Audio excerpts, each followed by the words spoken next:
এসেছি। মহেশখালী কুতুবদিয়া বাংলাদেশের একটি গুরুত্বপূর্ণ লেখা হতে যাচ্ছে। এখানে বাংলাদেশের একমাত্র গভীর সমুদ্র বন্দর হবে মাদার বাড়িতে। এখানে হচ্ছে অর্থনৈতিক অঞ্চল, এখানে হচ্ছে শিল্পায়ন, এখানে হচ্ছে বিদ্যুৎ জ্বালানি গ্যাসের হাব, এখানে হচ্ছে ব্লু ইকোনমির কেন্দ্র।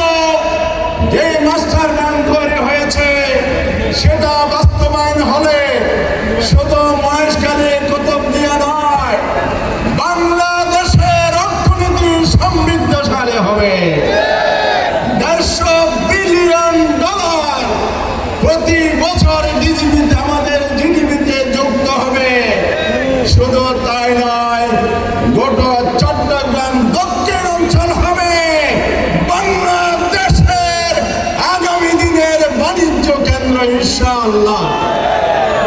এবং আজকে মহেশখালীর মানুষ যেভাবে প্রত্যাশা নিয়ে আছে, আমাদের নেতা আগামী দিনের বাংলাদেশ গড়ার অন্যতম প্রাণ কেন্দ্র মহেশখালী কুতুবদিয়াকে গড়ায় অবিলম্বে আগামীতে অবদান রাখবেন ইনশাআল্লাহ।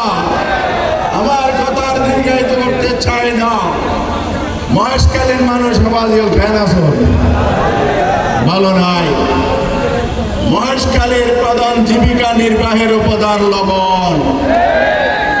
বাংলাদেশের লবণ উৎপাদনকারী একমাত্র জেলা, 95% যেখানে লবণ উৎপাদন হয়। লবণের ন্যায্য মূল্য আছে, আমদানি বন্ধ করা হয়েছে আমাদের সংযমের ফলে। এটাকে রপ্তানি পণ্য বানাতে হবে, ন্যায্য মূল্য নিশ্চিত করতে হবে। পান শাঁসেরা মূল্য পাচ্ছে আমাদের সংগ্রামের ফলশ্রুতি, তবে এটাকে জিআই পণ্য করা হয় নাই। আজকের সমাবেশ থেকে দাবি জানায় আমাদের মিষ্টি পান গুণগত দিক থেকে জিআই সনদের সবচাইতে অগ্রাধিকার প্রাপ্ত। আগামী দিনে আমাদের সরকার জিআই পণ্য সনদ প্রদান করবে পানকে, তাহলে ন্যায্য মূল্য নিশ্চিত হবে। আর পর্যটন শিল্প বিকাশ সহ মহেশখালীর যে সম্ভাবনা আছে, আমি প্রতিশ্রুতি দিচ্ছি ইনশাআল্লাহ আমাদের এই নেতা আমির জামাত আল্লাহর সাহায্যের বদৌলতে জনগণের সমর্থনে তার নেতৃত্বে সরকার গঠিত হবে। আগামীর প্রধানমন্ত্রী এখানে হাজির হয়েছেন। আমাদের অগ্রাধিকার ভিত্তিক সহায়তা দেবেন, সেই আহ্বান জানিয়ে মহেশখালীর জন্য আরেকটি কথা বলতে চাই। এখানে প্যারাবন প্রাকৃতিক বেষ্টনী আল্লাহর দান।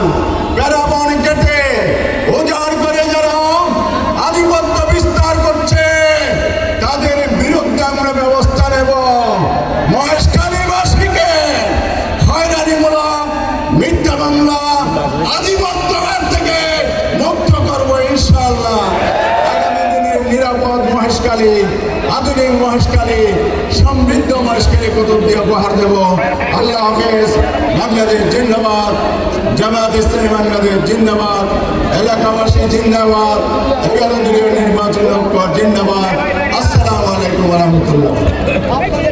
সংগ্রামী ভাই বন্ধুগণ, আজকে এই বিশাল জনসমুদ্রে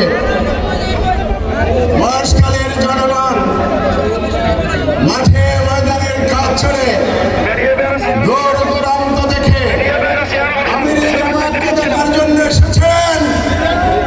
দীর্ঘক্ষণ রোদের মধ্যে প্রখরদের তৃষ্ণার্ত অবস্থায় অপেক্ষা করছেন। তৃষ্ণা বলি